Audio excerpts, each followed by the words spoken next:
En este vídeo os voy a hablar de las Pico 4 Ultra. Vamos a hacer la review de este dispositivo que he estado probando estos últimos días y la verdad que os puedo decir que me han sorprendido. Es una alternativa a las Quest 3, de hecho en características son incluso mejores, pero vamos a ver qué tal se comportan con juegos, en pass-through y bueno, en verdad me recuerdan a las gafas que llevaba el personaje de Ready Player One. No sé si a vosotros también, pero vamos allá con el vídeo. Y antes de nada, suscríbete al canal porque vais a encontrar ya no solo la review de estas Pico 4 Ultra, sino también su comparativa contra las Quest 3 en los próximos días, así que estate muy atento. Además, si quieres reservar estas gafas, te voy a dejar el enlace en la descripción, porque no solo vas a poder comprar estas gafas en el pre-order, sino que también te vas a llevar los motion trackers, es decir, los trackers de movimiento y también 4 juegos gratuitos. Creo que es una oferta bastante interesante para el lanzamiento, así que desde XR Shop vais a poder hacerlo de una manera súper sencilla. Así que ahí os dejo toda la información.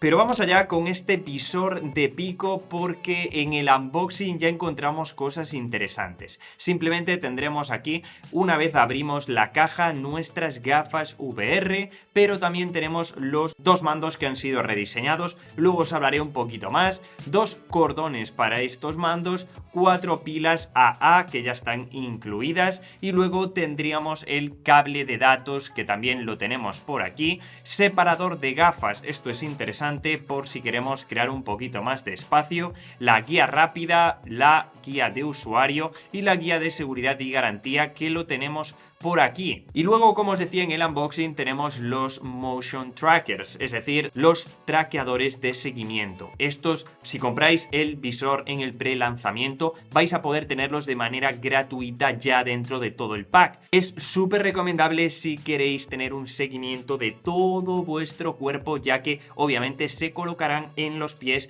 y a partir de aquí vamos a poder aprovecharlas un montón de aplicaciones y juegos, sobre todo de ejercicio. Incluso hay juegos como VR Chat que lo he estado probando y obviamente también funciona. Y ojo, porque el almacenamiento no es de 128 GB sino de 256, algo que puede ser de bastante ayuda si vamos a instalar juegos, aplicaciones o incluso grabar vídeos espaciales, algo de lo que este visor es compatible. En cuanto a especificaciones, empezamos por la resolución de las lentes, que son Pancake con 105 grados de Field of View. Es decir, tenemos bastantes grados de amplitud para ver todo lo que está sucediendo a nuestro alrededor, con 2 pantallas LCD 4K de 2,56 pulgadas con una tasa de refresco entre 72 y 90 Hz. Es decir, tendremos esta tasa de refresco máxima que para mí es la perfecta, 90 Hz, para no marearnos mucho, sobre todo en realidad virtual, algo que a mí de vez en cuando sí me sucede. Además, en el proceso de configuración tendremos que poner la distancia de nuestros ojos, el IPD, y este va entre los 58 y los 72 milímetros dentro de la propia configuración de Pico. Ya os digo que desde aquí podemos hacerlo. En cuanto a potencia, tenemos un Qualcomm Snapdragon XR2 generación 2 y 12 GB de RAM. Esto es un salto bastante importante desde la generación anterior, y es que desde ahora también vamos a poder jugar a juegos potentes sin problemas de ningún tipo, ni caídas de frames, ni nada raro. Además, ahora con este hardware potencian la productividad para poder utilizar diferentes aplicaciones a la vez, por ejemplo, como estáis viendo aquí, con TikTok, con el navegador y con otra aplicación incluso, y también vamos a poder conectarlo a nuestro PC o a nuestro Mac gracias a la aplicación de Pico Connect y jugar tanto a Steam VR si tenemos un PC Windows compatible o incluso para trabajar con ellas utilizando la pantalla de nuestro PC o nuestro Mac directamente con nuestro visor, algo que es bastante útil. En cuanto a conectividad, pasamos de Wi-Fi 6 a Wi-Fi 7, lo que probablemente notaremos en cuanto a velocidad, y también de Bluetooth 5.1 a Bluetooth 5.3. Pequeñitas mejoras, pero también tenemos en cuanto a confort este dispositivo que pesa unos 580 gramos, algo muy parecido a la generación anterior, y es que el factor de forma no ha cambiado mucho. Eso sí, hay algunos cambios importantes. Pero empezamos por los controladores. Estos pequeños controladores, estos pequeños mandos, ahora han mejorado bastante, han perdido el aro que tenían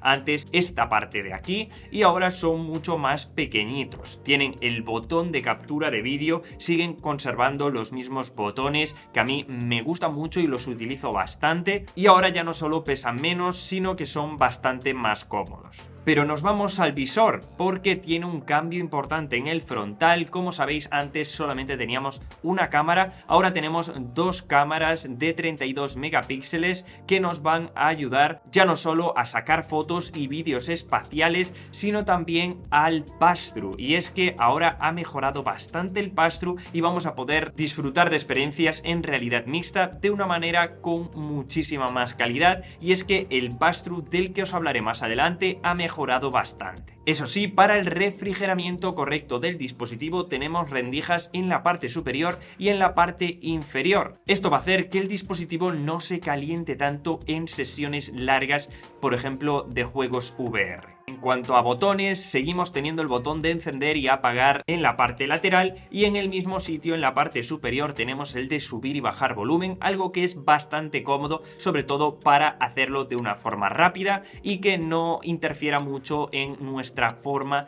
de utilizar el dispositivo. La correa sigue siendo muy parecida, yo creo que es bastante correcta. Puede que a algunas personas les sea algo rígida aquí en la parte de la frente, pero en general son bastante cómodas una vez nos acostumbramos a ella y en general a todo el sistema. Apretando en la parte de atrás también es bastante fácil, y cuando encontramos ahí nuestra forma, yo creo que es súper cómodo. Y eso sí, en la parte trasera tenemos una batería, en este caso ha aumentado de 5300 a 5700 miliamperios, es decir, yo he estado utilizando juegos en realidad virtual, juegos en realidad mixta, aplicaciones, y más o menos tenemos una duración de 2 horas y media. Vamos a poder, incluso ahora estas gafas aumentan la velocidad de carga hasta 45 vatios, de 0 al 80% en 38 minutos y de 0 al 100% en 1 hora 11 minutos aproximadamente, algo que va a hacer que podamos estar sin utilizarla muy poquito tiempo y volver a las sesiones de juego de una manera súper rápida. Y vamos a entrar en el pass-through. ¿Qué tal la calidad del pass-through? Pues con estas nuevas cámaras, como os decía,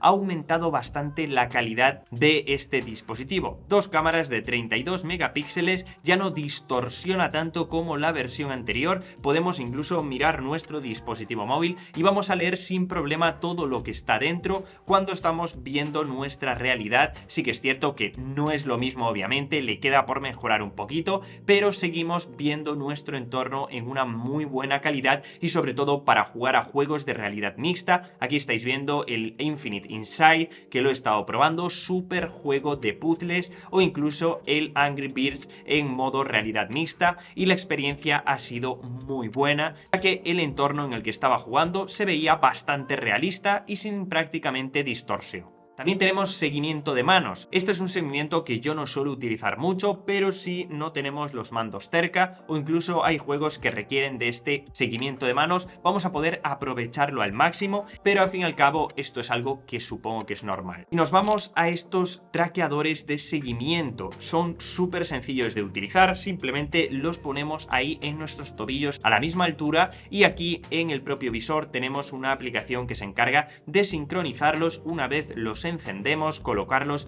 es súper sencillo, como veis ahí, y una vez ya estén configurados vamos a poder entrar en diferentes aplicaciones que sean compatibles con ellos. Yo he estado probando algunas, por ejemplo Tempo Club, que sería una especie de juego de música que tenemos que sincronizarnos y a la vez ir tocando las teclas a la vez que nos vamos moviendo. Todo esto al ritmo de la música, algo que lo hace bastante divertido. Incluso también he probado un juego de ejercicio y haciendo sentadillas, como veis nos lee correctamente nuestros pies, que es el objetivo, y además vamos a poder disfrutar una amplia gama de deportes y de ejercicios directamente con esta aplicación. También tenemos por aquí el VR Chat, ya sabéis, este juego es súper popular donde el seguimiento de las manos sí era compatible, pero ahora también con estos motion trackers es el de los pies. Vamos a poder movernos, vamos a poder mover estos pies y tendremos un seguimiento completo de nuestro cuerpo. Estos traqueadores de seguimiento tienen una duración de batería de 25 horas y se cargan al 90% en aproximadamente una hora. Tienen más de 20 juegos compatibles con estos pequeños dispositivos y además también son compatibles con títulos de Steam VR, donde probablemente poquito a poco se vayan extendiendo a más juegos. Y uno de los puntos fuertes de este dispositivo es el nuevo procesador, el Snapdragon XR2 generación 2, que nos va a permitir jugar a prácticamente todos los juegos que queramos. Tenemos, en cuanto a biblioteca, que parecía que era uno de los puntos débiles de Pico, han crecido mucho estos últimos años. De hecho, tenemos títulos bastante conocidos que ya tenemos en otras tiendas, como podía ser la Horizon Store. He estado jugando al Arizona Sunshine 2 con diferentes disparos, con diferentes oleadas, y la verdad que la experiencia ha sido muy positiva. También al Demo Battles, este lo tenemos en realidad mixta, aunque lo he jugado en realidad virtual y la experiencia también ha sido muy positiva. Al Death Horizon, donde también tendremos un juego de disparos y la calidad y la experiencia ha sido máxima. Incluso juegos un poquito más sencillos como el Puzzling Puzzles, donde podemos ahí ir construyendo los puzzles de una manera pues un poquito más tranquila. El Angry Birds VR, un juego muy divertido ahí que me recuerda a mi infancia cuando lo jugaba en dispositivos móviles, y al fin y al cabo más de 500 juegos que están disponibles en VR para esta tienda de Pico. Ojo, porque está creciendo mucho. Tenemos títulos como Bulletstorm, Five Nights at Freddy's, Underdog, Max Mustard, el 11 Table Tennis, prácticamente todos los juegos populares que existen, y aunque es una tarea pendiente de seguir mejorando, han crecido mucho y eso hay que valorar. Además de esto, vamos a poder instalar APKs directamente en el propio dispositivo, ya que tiene Android y el sistema operativo Pico OS y suele ser bastante abierto, por tanto nos brinda muchas posibilidades. Y probablemente querréis saber el precio y la disponibilidad en tu país. El precio es de 599 euros y lo digo en euros porque de momento la disponibilidad estará en los países asiáticos como es China, Japón, Corea del Sur, algún país de Asia más, pero sobre todo en Europa, en Alemania, España, Italia, Reino Unido y Francia. Ojo, porque si vais al prelanzamiento, como os decía al principio, vais a conseguir por este precio también de manera gratis los motion trackers y también 4 juegos totalmente gratis, como podría ser el Blade and Sorcery y algunos juegos más que nos van a permitir sacarle todo el partido a esos motion trackers, que además nos va a permitir hacer algo más de ejercicio. Os lo digo yo, los he estado probando. Pero como conclusión, ¿vale la pena estas Pico 4 Ultra? Pues ojo, porque han avanzado bastante. Como os decía al principio, Pico tenía un objetivo bastante grande, que era el de superar a las Quest 3, y este es el principal competidor. Obviamente subiré en el futuro un vídeo analizando ambos dispositivos, comparándolos, pero si queréis un dispositivo que sea un todo en uno, si vais a sacarle provecho a esos motion trackers, y además en la biblioteca de Pico encontráis todos los juegos que queréis jugar, si queréis sacarle partido no solo al modo standalone, sino también a Steam VR, y si queréis un precio contenido y ya prácticamente todo incluido, os es cómodo y os gustan las funciones que trae, es una alternativa muy importante a las Quest 3. Obviamente esto dependerá de la persona, pero por si acaso, si los queréis comprar, os dejaré los enlaces en la descripción, porque me parece que van a ser un éxito, al menos mientras no tenga competencia en algunos aspectos. Así que ahora es vuestro turno, dejadme en los comentarios qué opináis de este dispositivo, qué cosas le veis positivas, qué cosas le veis negativas, y obviamente estaré ahí abajo escuchándoos, viendo vuestros comentarios. Suscríbete para no perderte ningún vídeo de los que vienen un montón y súper interesantes, y nos vemos como siempre en el siguiente vídeo. ¡Chao, chao!